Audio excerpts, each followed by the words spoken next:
বোমা পড়ছে আর ছোট্ট ছেলে পড়তেছে আল্লাহু আকবার। বোমা পড়ছে, মা আয়াতুল কুরসি পড়ছেন। মা মারা গেছেন, পেটের শিশু জীবিত।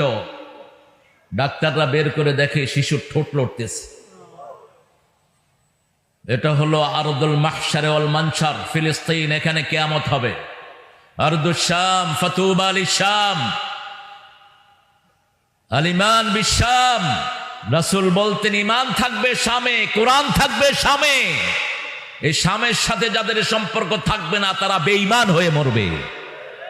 আর শামকে যারা সাপোর্ট করবে পৃথিবীর শ্রেষ্ঠ মানুষ তারা হয়ে যাবে।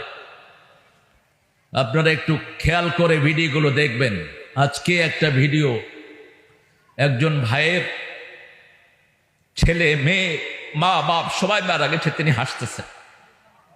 সাংবাদিকেরা জিজ্ঞেস করছে আপনি হাসতেছেন?